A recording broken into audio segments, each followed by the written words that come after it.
So when the hypnotist comes in, what happens? When you guys were being hypnotized, do you remember how? Did you just walk up to the stage at first, or did they select you somehow? Did the guy or lady select you somehow? Which? And how did they select you? Oh, you said, I want to volunteer. So that was it. Okay, was there anything that you did on the stage that he said, well, no, we don't need you up here anymore? Yeah. What did you do? Like he would start the hypnotism, and then What do you mean by start the hypnotism? Well, like he would say that, like 1, 2, 3, and then he would start doing it, and if people didn't react to it, then he would hurt. Do you remember what he did? Yeah. Do you guys? I remember he did a lot of like the hand stuff to make sure that we could focus and keep our minds like focused on what. Because we did a few of the hand one or. Oh, he did those or things. Arm one, yeah, to make sure that we could focus on that. And even then he was like, okay, you go.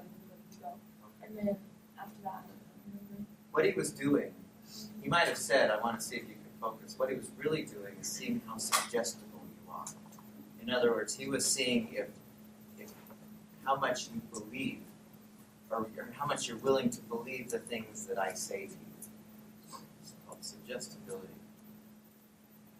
So the hypnotist, he comes in, and here's the hypnotist over here, and he comes in and he says, all right, I'm going to move the conscious mind out of the way.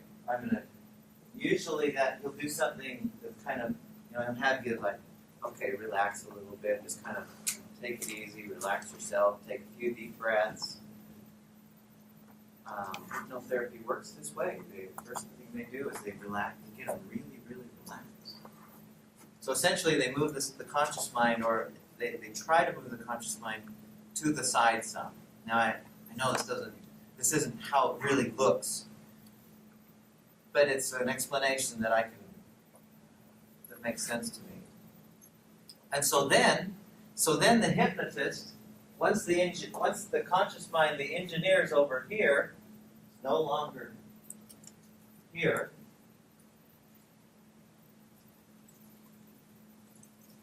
Then the hypnotist just speaks to the subconscious mind and says, all right, you're an American Idol dancer. Or when I say spaghetti, your shoes will be on fire. Or, Paulina, when you are, when I say you've got a beam, a steel beam through your body, her conscious mind's over here going, okay, I'm not at the game right now. And he talks directly to the subconscious mind, and the subconscious mind only knowing yes, whatever I do, whatever I'm told, goes, okay, I guess that's how it'll be. Or, I'm a wonderful dancer, or, I'm doing all of those things that I wouldn't normally do. I get what you're saying, but how come it doesn't work? Like for me, that's why I didn't go. I was up there doing all the things they said, and you start doing those things that tell you things to do. And I just decided to stay up there and do it. Because you're not willing to let the subconscious mind. I'm the same way. You're not willing to let this mind get out of the show.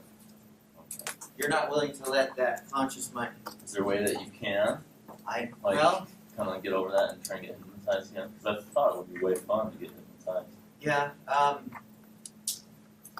To a certain extent,